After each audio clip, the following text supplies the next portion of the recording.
Welcome to GeoVenture. If you love geography and hidden mysteries, please like this video and subscribe for more videos. Look at a paper map. Over the forests, across brown hills, past a rusted rail line. The ink fades.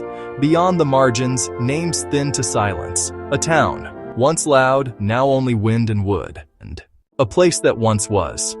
It had houses, life, laughter, arguments, dreams. Now it has only the wind. This is a ghost town. A map is more than just a guide from here to there. It's a story. A history book written in lines and symbols. Rivers, rails, mines dug, wells ran dry, new interstates slicing across. A good map tells you where people have been and hints at why they are no longer there. We follow the ink from the pulsing heart of the present to the quiet, still places of the past. Before the quiet, there was the noise. Imagine a town like Bodie, California, perched high in the Sierra Nevada mountains. In the late 1870s, it wasn't a ghost, it was a beast. Gold fever had gripped the nation, and Bodie was its epicenter. People flooded in from every corner of the world, chasing a rumor of fortune buried in the hills. Miners, shopkeepers, gamblers, preachers, outlaws. The town swelled to nearly 10,000. In 1880, the map showed a dense grid over 60 saloons, a dozen breweries, its own Chinatown. Men worked punishing shifts in the mines, faces coated in grime, lungs in dust. Above ground, an ecosystem. General stores sold pickaxes, dynamite, denim, boarding houses, blacksmiths, and newspapers chronicled every discovery and scandal.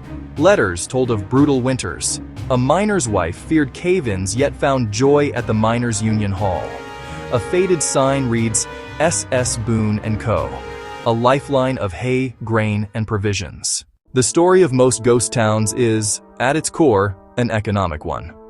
It's a simple, brutal equation. When the money stops, the people go. Let's look at the high country map. St. Elmo, Animas Forks, capital city, declarations of ambition. Built on gold, silver, lead, men with candles chased shimmering veins through rock. The wealth built grand hotels, opera houses, brick and mortar banks, on muddy tracks. But prosperity was fragile. Prices set in London and New York. In 1893, the silver market crashed. Mines profitable one day became worthless the next. Owners shut down. The clang fell silent. Whistles ceased. A sign read, closed indefinitely. First, the single miners left. Then families weighed options. A shopkeeper locked his door. The doctor left, then the teacher. The school closed. Its swings creaked in the wind. A map from 1890 shows a vital rail line. By 1930, it's abandoned. The town remains, smaller, an afterthought, a name in italics. Water is life. It's a truth as old as humanity itself.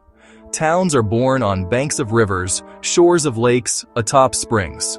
Water irrigates fields, powers mills, quenches thirst. But water is fickle, giver of life and taker of it. Many ghost towns are written in the shifting course of a river or the drying of a well. In the 20th century, cities' thirst built massive dams and reservoirs. Entire valleys and their towns were flooded. St. Thomas, founded in 1865, farmed near the muddy and virgin rivers, until Hoover Dam meant submergence. Properties were bought, residents forced to leave. One recalled, "We watched the water come up, foot by foot. The day we left, it lapped at the schoolhouse steps." By 1938, the last building slipped beneath the waves. The map turned blue. Now drought has exposed skeletal foundations and rusted cars, a haunting reminder of what was lost. A road is a town's connection to the world. For centuries, towns sprang up along trade routes, wagon trails, stagecoach lines. The steady flow brought customers and commerce, inns, diners, gas stations, souvenir shops. The road was their lifeblood. Imagine Route 66, the Mother Road, mid-century America on the move. Towns like Glenrio thrived. Gas stations, the first in Texas, last in Texas Motel, a diner, a post office, places to stop for a cold drink, a hot meal, a tank of gas. Then came Interstate 40, a fast, wide river of concrete a few miles north. Suddenly, the cars were gone. The flow vanished, choosing the quicker path. For Glenrio, it was like someone turned off a faucet. The diner went silent. Pumps rusted. Neon went dark. No reason to stop. The map changed. Interstate lines dominated. Route 66 shrank to dots. Glenrio froze into a pre-interstate time capsule. Sometimes a town doesn't fade away. It is forcibly extinguished. Not economic or environmental, but political. War, border disputes, government projects, discriminatory laws. The emptiness is sudden and traumatic. Lives interrupted. Consider Centralia, Pennsylvania. Coal town with homes, churches, schools, united by the mines. In 1962, a trash burn ignited an anthracite seam. The fire could not be put out. Smoke seeped from the ground. Toxic gases filled basements. The earth grew hot and unstable. Government response was slow. Debate dragged on. In the 1980s, relocation split the town. Some fled for health, others clung to their homes. Houses were demolished. A signs population crossed out again and again. Streets remain, but led nowhere. A wounded, smoking patch of earth is all that's left. On the map, erased. Centralia's zip code was revoked in 2002.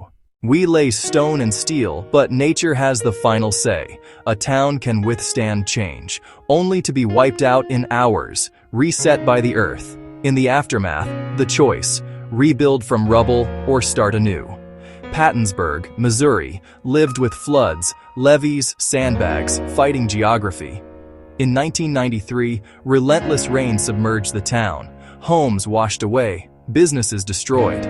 Residents chose a radical path: move the entire town. With federal help, they bought higher ground, drew new plans, built homes, a school, new businesses. New Pattonsburg. The old site was abandoned to nature. Resilience over ruin.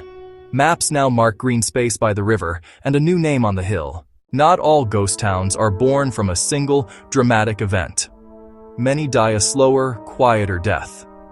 Across the world, no mine closure, no flood, no highway, just a generational drift. Agriculture, industry, information. Cities pull stronger. The young depart, and most never come back. A small farming town's life once revolved around planting and harvest. Grain elevator, hardware store, church, school. Mechanization reduced labor, farms consolidated. The city promised excitement, diversity, more careers. The decline is subtle, then steep. The school merges, services shutter, the town ages. On maps, a dot becomes italics, then nothing. What remains are porches, graves, and long shadows. We've followed the map to these quiet places. We've walked the empty streets and peered through the dusty windows. What do we take away?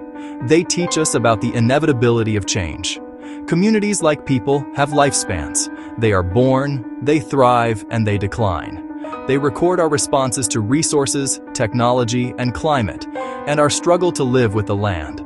Artifacts speak. We were here. We loved and lost. We worked hard. We had hope. These are fragile open-air museums. Respect the place, heed the signs, resist souvenirs, leave it where you found it. Take only photographs and leave only footprints. They urge sustainability, water care, and foresight in the systems we build. Learn one lost town, read one story, support one museum, honor the echoes to build a wiser future. If you enjoyed this journey, please like and subscribe for more GeoVenture videos. Thank you.